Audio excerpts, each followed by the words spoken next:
네네. 안녕하세요. 오늘 저희와 함께 깊이 파고들 기업은 바로 DIT입니다. 네, 안녕하세요. 여러분이 공유해 주신 여러 자료들을 토대로요. 2025년 9월 28일 바로 오늘 시점에서 이 기업의 투자 매력도를 한번 샅샅이 파헤쳐 보겠습니다. 네, 좋습니다. 투자 관점에서 아주 중요한 시점이죠. 그렇죠.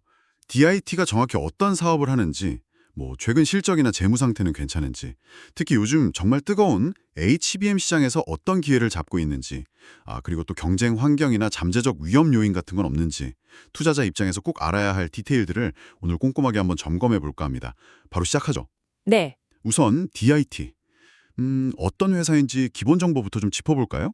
2005년에 세워져서 2018년에 코스닥에 들어온 검사 장비 전문 기업이네요. 네, 맞습니다. 주력 기술이라고 하면 그 AOI, 자동 광학 검사라고 하죠. 그리고 레이저 응용 기술, 또 요즘 중요한 비전 AI 솔루션. 이런 기술들을 기반으로 해서요. 반도체는 기본이고 디스플레이, 2차 전지, 자동차 산업 이쪽에도 필요한 검사 장비를 만들어서 공급하고 있습니다. 그러니까 여러 첨단 산업에 다 들어가는군요. 네. AOI는 아주 미세한 분량을 자동으로 찾아내고요. 레이저 기술은 웨이퍼 가공 같은 데 쓰이고, 비전 AI는 아시겠지만 딥러닝으로 검사 정확도랑 속도를 확 높여주는 거죠. 생산 효율이 아주 중요합니다. 자료들을 보니까 특히 레이저 어닐링이라는 기술이 자주 언급되던데요. 이게 D램 수요를 높이는데 그렇게 중요하다면서요? 네. 정확히 보셨습니다.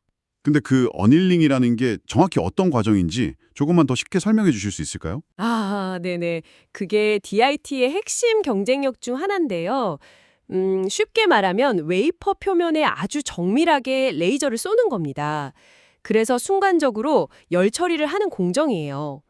이렇게 하면 웨이퍼의 정기적 특성이 좋아지고 미세한 결함 같은 게 줄어들어요. 아하, 결과적으로 불량 없는 양품, 그러니까 수요를 높이는 데 아주 결정적인 역할을 하는 거죠. 그렇군요. 특히 HBM처럼 여러 층을 막 쌓아 올리는 복잡하고 미세한 공정에서는 이 수율 관리가 생명이거든요. 그래서 DIT 기술이 더 중요해지는 상황입니다. 아하, 그러니까 복잡한 반도체 만들 때 불량률 확 낮춰주는 핵심 기술이다 이 말씀이시네요? 네, 정확합니다. 그럼 최근에 DIT가 시장에서 이렇게 뜨거운 관심을 받는 이유도 바로 이 HBM 시장 성장, 이거랑 딱 연결되는 거겠네요. 그렇죠. 직접적인 연관이 있죠. 이 HBM용 장비 말고 다른 성장 동력이나 신사업 같은 건 없나요? 현재로서는 가장 강력한 성장 인지는 역시 SK 하이닉스랑 같이 개발해서 2023년부터 공급하고 있는 그 HBM용 레이저 어닐링 장비입니다. 이게 HBM 수율에 그냥 바로 영향을 주는 장비니까요. AI 열풍 불면서 HBM 수요가 막 터지니까 DIT가 그 수혜를 정면으로 받고 있다 이렇게 볼 수 있습니다. 그렇군요. HBM이 확실히 중요하네요. 그거 말고 AI 머신 비전 기술을 더 발전시킨다거나 아니면 2차 전지, 자동차 쪽으로도 사업을 넓히려는 움직임도 있는 것 같던데요. 네, 맞습니다. 자체 개발한 AI 알고리즘으로 검사 기술 계속 업그레이드 하고 있고요. 이걸 반도체 말고 다른 분야에도 적용하려고 계속 시도하고 있습니다. 근데 여기서 좀 재밌는 게 하나 있어요. 네, 어떤 거죠? 최근에요, 노루홀딩스라고 이 회사 지분 9.98%를 사들여서 주요 주주가 됐다는 소식이 있었어요. 노루홀딩스요. 그 페인트 회사 아닌가요? 네, 맞아요. 이건 좀 의외인데요. 사업적으로 직접 관련이 있어 보이진 않는데 무슨 배경이 있을까요? 그렇죠. 딱 봐서는 어떤 시너지가 날지 잘 모르겠어요. 하지만 뭐랄까, 기존 사업 말고 다른 투자처를 찾는다거나 아니면 사업 다각화를 위해서 다른 쪽을 좀 보고 있는 거 아닌가? 그런 신호일 수도 있겠죠. 그럴 수도 있겠네요. 어쩌면 반도체 경기에 너무 의존하는 걸 좀 줄이려고 장기적으로 그림을 그리는 걸 수도 있고요. 이건 좀 더 지켜봐야 할 부분인 것 같습니다. 알겠습니다. HBM 기대감은 정말 큰 것 같은데 그럼 실제 성과, 그러니까 실적으로도 이게 나타나고 있나요? 네, 그게 중요하죠. 실적 개선세가 아주 뚜렷하게 나타나고 있습니다. 증권가에서는 보통 2025년 연간 매출을 한 1,415억 원 정도로 보더라고요. 작년보다 21% 느는 거죠. 21%면 상당한데요? 네. 그리고 특히 영업이익은 376억 원. 이건 전년 대비 무려 62%나 급증하는 겁니다.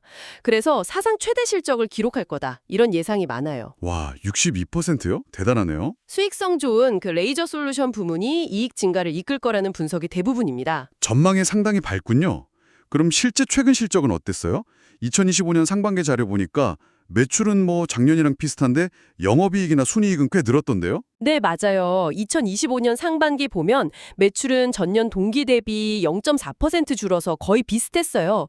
근데 영업이익은 35%, 순이익은 17.4% 늘면서 수익성이 눈에 띄게 좋아졌죠. 그전 2024년 4분기에는 매출 492억 원에 영업이익 99억 원. 이러면서 시장 예상치를 확 뛰어넘는 어닝 서프라이즈를 보여주기도 했었고요. 그랬군요. 2024년 4분기와 2025년 1분기 실적이 좋았던 건 역시 그 SK 하이닉스양 레이저 어닐링 장비 덕분이다. 이렇게 보면 되겠네요. 네, 정확합니다. 특히 SK 하이닉스를 포함해서 국내외 메모리 고객사들이 HBM 투자를 막 늘리면서 장비 수주가 늘어난 게 실적 호조의 핵심이었죠. 2025년 1분기 실적도 보면 매출 216억, 영업이익 53억, 순이익 60억. 이것도 다 전년 동기 대비 성장세를 보인 거고요. 특히 매출 증가율보다 이익 증가율이 더 높게 나오는 건 뭐 원가 관리를 잘했다거나 아니면 고수익 제품 판매 비중이 늘었다거나 이런 긍정적인 신호로 볼 수 있습니다. 실적이 이렇게 좋아지고 있다면 그 바탕이 드는 재무 상태도 좀 봐야겠죠. 안정성은 어떤가요? 2023년 12월 말 기준으로 보면요. 재무 구조는 상당히 건전합니다. 아주 좋아요. 유동자산이 한 2,129억 원 정도 되는데 갚아야 할 빚, 그러니까 부채 총액은 291억 원 정도밖에 안 됩니다. 와, 부채 비율이 13.82%요. 제조업 평균 생각하면 이건 진짜 낮은 수준인데요. 네, 그렇죠. 재무적으로는 굉장히 안정적이다. 이렇게 봐도 되겠네요. 네, 그렇습니다. 자본 총계도 2,129억 원으로 아주 탄탄해서요. 재무 안정성은 매우 높다고 평가할 수 있습니다.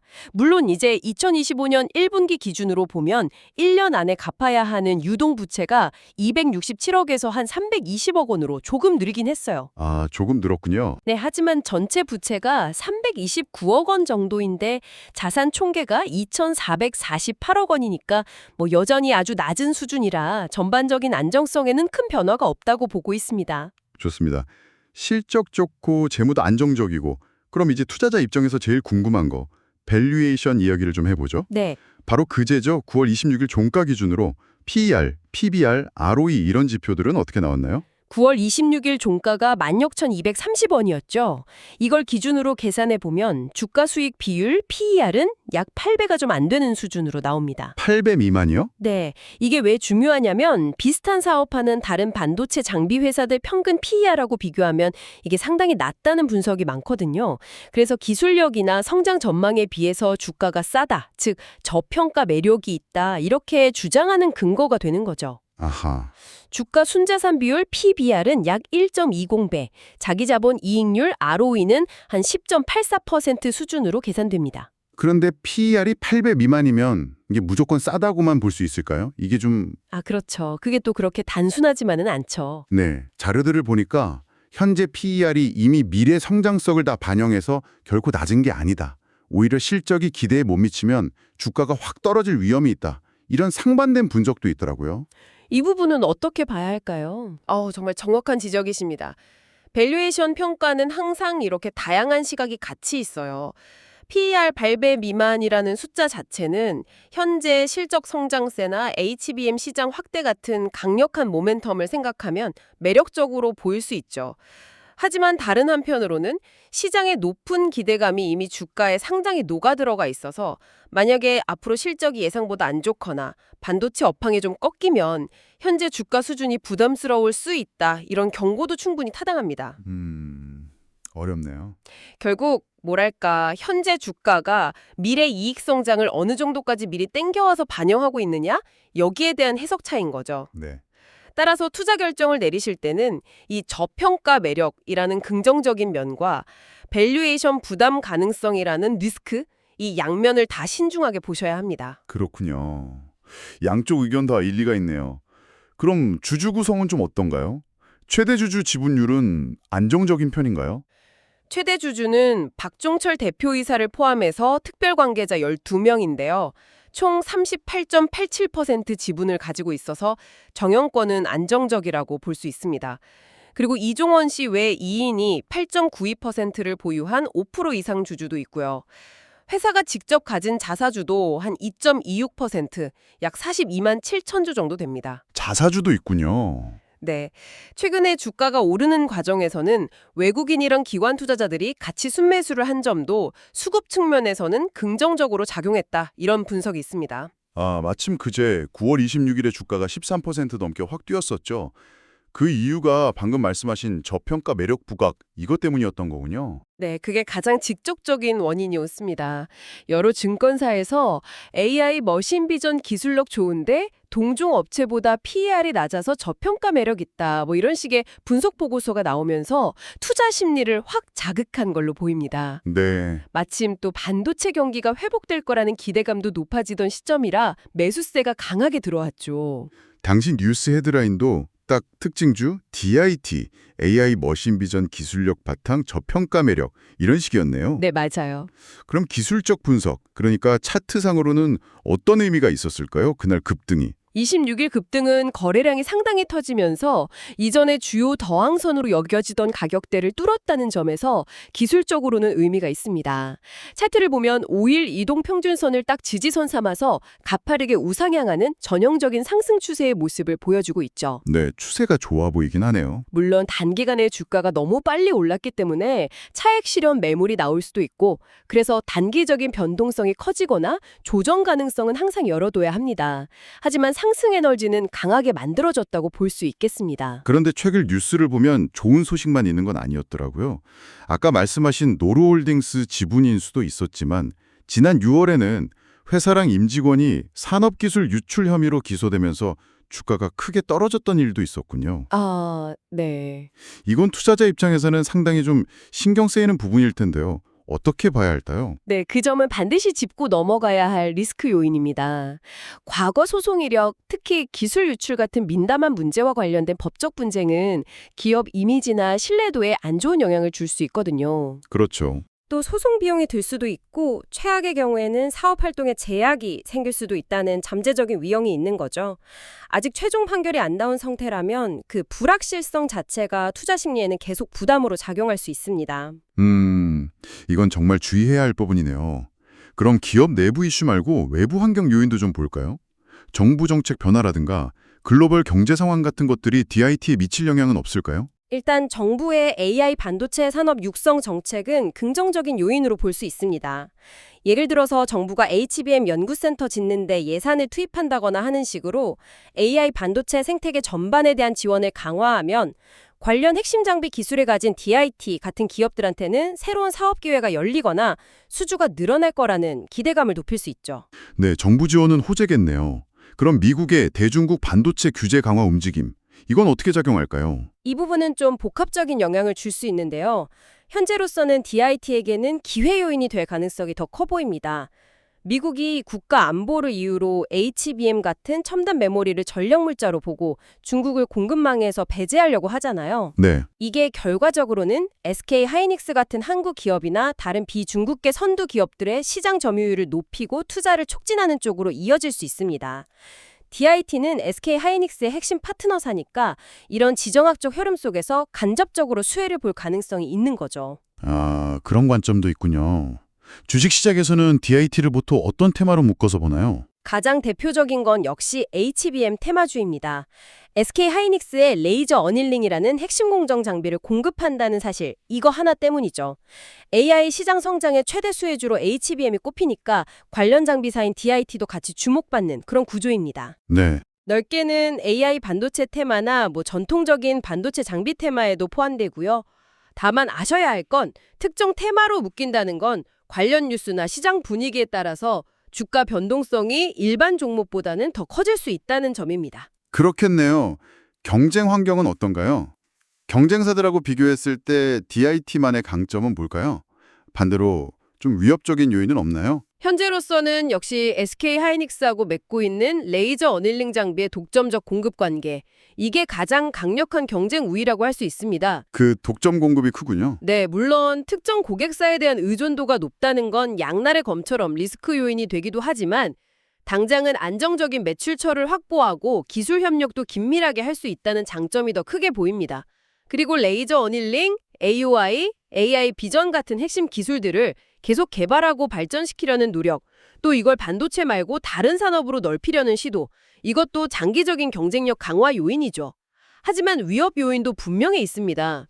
반도체 장비 시장은 기술 변화가 워낙 빠르고 글로벌 경쟁이 아주 치열해요. 네. 특히 미국, 일본, 독일의 기존 강자들뿐만 아니라 최근에는 가격 경쟁력을 앞세운 중국 업체들의 추격이 상당히 겁습니다. 아, 중국 업체들. 네, 기술력 차이를 빠르게 좁혀오면서 가격으로 막 밀고 들어오려는 중국 경쟁사들의 등장은 DIT에게는 계속 부담이 될 수 있습니다. 그렇군요. 경쟁도 만만치 않네요. 자, 그럼 지금까지 나온 이야기들을 투자 관점에서 한번 종합적으로 정리해 보겠습니다. DIT 투자의 매력 포인트, 그러니까 기회 요인부터 한번 정리해 볼까요? 네, 긍정적인 요인들을 꼽아보면요. 첫째, 역시 HBM 시장 성장에 직접적인 수혜를 받는다는 점, 이게 가장 크죠. 핵심 장비 공급사니까요.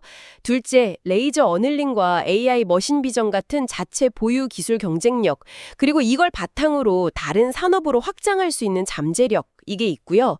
셋째, 2025년에 사상 최대 실적 경신이 아주 유력하게 전망된다는 점, 이것도 중요합니다. 네. 넷째, 현재 PER 수준이 동종 업계 대비 낮아서 저평가 상태라는 분석이 있다는 점, 이것도 투자 매력을 높이는 요인이고요. 마지막으로 부채 비율이 아주 낮은 정말 안정적인 재무 구조를 가지고 있다는 점도 빼놓을 수 없겠습니다. 매력적인 부분들이 확실히 많네요. 하지만 동전의 양면처럼 리스크 요인들도 분명히 있었죠. 어떤 것들이 있었는지 다시 한번 정리해 주시죠. 네, 리스크 요인들도 명확하게 알고 계셔야 합니다. 첫째, 과거 산업기술 유출 혐의로 기소되었던 이력과 그에 따른 법적 불확실성, 이거 무시할 수 없고요. 둘째, 반도체 산업 자체가 경기를 많이 타기 때문에 어쩔 수 없이 발생하는 실적 변동성 위험입니다. 네, 업황 사이클. 그렇죠. 셋째, 특정 고객사인 SK 하이닉스에 대한 매출 의존도가 너무 높다는 점입니다. 만약 이 관계에 변화가 생기면 타격이 풀 수 있죠. 넷째, 중국을 포함해서 국내외 경쟁사들하고 기술 경쟁, 가격 경쟁이 점점 더 심해질 수 있다는 점, 이것도 있고요. 다섯째, 최근 주가가 단기간에 너무 빨리 올랐기 때문에 언제든 변동성이 커지거나 조정이 나올 수 있다는 점. 네, 단기 급등 부담. 마지막으로 아까도 얘기했지만 현재 밸류에이션이 이미 높은 기대치를 반영하고 있어서 추가 상승 여력이 제한적이거나 만약 실망하면 하락폭이 클 수 있다는 부담감, 이것도 리스크 요인으로 고려해야 합니다. 주신 자료들 보니까 최근 단기 급등했으니 추격 매수보다는 혹시 조정이 오면 분할 매수하는 그런 중장기적 관점의 접근이 유효해 보인다는 의견도 있었고요. 일부 증권사에서는 목표 주가를 4만 원까지 제시하고 있다는 내용도 포함되어 있었습니다. 네, 그런 분석들이 있죠. 물론 이런 분석이나 목표 주가는 어디까지나 참고 자료일 뿐이라는 거. 최종적인 투자 결정은 오늘 방송 들으시는 여러분 각자의 신중한 판단과 책임하에 내려져야 한다는 점 다시 한번 강조드립니다. 네, 그게 가장 중요합니다. 오늘 저희는 DIT라는 기업을 두고 사업 내용과 기술력부터 시작해서 실적, 재무 상태, 최근 주가 움직임과 관련 이슈들, 또 시장 환경과 경쟁 구도, 그리고 마지막으로 투자 관점에서의 기회와 위험 요인까지 정말 다각도로 깊이 있게 살펴봤습니다. HBM이라는 정말 강력한 성장 날개를 달고 예상대로 사상 최대 실적을 향해 날아오를 수 있을지, 아니면 피할 수 없는 반도체 산업의 변동성이나 치열한 경쟁 또는 그 과거의 법적 리스크 같은 암초에 발목을 잡힐지 앞으로의 행보가 정말 주목됩니다. 특히 그 SK 하이닉스와의 독점적인 관계가 계속 잘 유지될 수 있을지, 그리고 계속 얘기 나오는 사업 다각화 노력이 과연 의미 있는 성과로 이어질 수 있을지, 이게 장기적인 성장 스토리를 결정할 핵심 관전 포인트가 될 것 같습니다. 오늘 저희가 나눈 이야기들을 바탕으로 여러분께서는 DIT의 확실해 보이는 이 성장 잠재력과 그 이면에 숨어 있는 여러 리스크들 사이에서 나라면 어떤 판단을 내릴 것인가, 이 질문을 한번 스스로에게 던져보시면 좋겠습니다. 오늘 심층 분석은 여기까지입니다. 네, 수고하셨습니다.